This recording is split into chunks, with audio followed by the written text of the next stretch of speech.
Okay, so right now you should be on your own document, whatever you are working on for your personal narrative. And so here's what you're going to do. Make sure you're following along. First thing you're going to do is you are going to go to Edit, Select All, Edit, Select All, and what that does is it highlights your complete text. Now, standard format for typing is 12, and we're at 11. So we're going to select all, and we're going to change our font to 12. That's standard. Anytime you type, that is standard font. It's not 14, it's not 16, it's not 18, it's 12. Okay, so what we're going to do is, the only thing that can be a little bit bigger is your president, is my title, President Clinton Encounter. So I'm going to highlight that, and I'm going to go to 14, just one size bigger with that. You don't need to worry about font. Some kids like to put tricky fonts in there, but then it's not usually very readable to kids, to me, and so to people. So usually standard font, this is just the standard font. Okay, so what we're going to do is we're going to take the title, so we're going to go to the left side of the quotation marks, blinking cursor, and if you look across my toolbar up here, I don't know exactly what you call it, there's something called More. And I'm going to click on, if you see right here, this is the alignment. If it's on the left-hand side, if it's in the center, if it's on the right-hand side, or if it's even on both, you decide. So for the title only, we're going to go to center.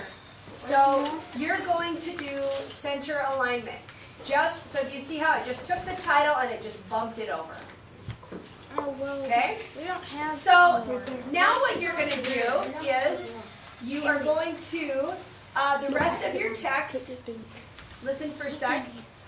If you notice, I have even spacing throughout what I've started. Some people have done something that looks like this, where there's an extra space in between paragraphs. We don't want that. So if you have an extra space right here, you're just going to put your cursor at the beginning of whatever is off, and you're going to backspace. But now it's all the way to the side. You just tab over. Okay? So do you see how it's pretty even spacing? So here's what we're going to do. And this is the part that kids sometimes forget. You're just going to make your text either 1.5 spacing or double spacing. So let me show you how to do that.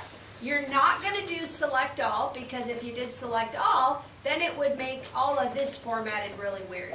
So we're not going to do that. You're only going to click and drag on your text. Okay? So then, right next to the alignment, where there's left, center, right, justified, is this one with the arrow going up and down, and it's called line spacing. So there's a drop-down menu. I'm going to click on that.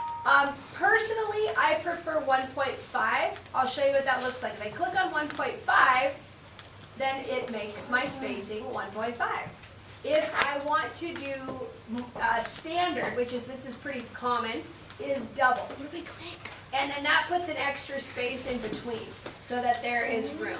So when you guys, a lot of you from elementary, you wrote on every other line on the notebook paper, that's what this is, pretty much double spacing. So that is what this looks like. So you can choose. I prefer personally 1.5, but you can do 1.5 or 2. It doesn't matter to me. Okay, so that's pretty much it. You need to have your title centered. You need to have all of your text 1.5 or double space. Okay, and then, but I don't want any tricky fonts or anything because I still need to be able to read it. Can it be fonts that aren't tricky? Oh, sorry. No, type it, red button. Type it, touch it? Yeah, just touch it so it turns off. Like, oh. Wait, this one is the red button.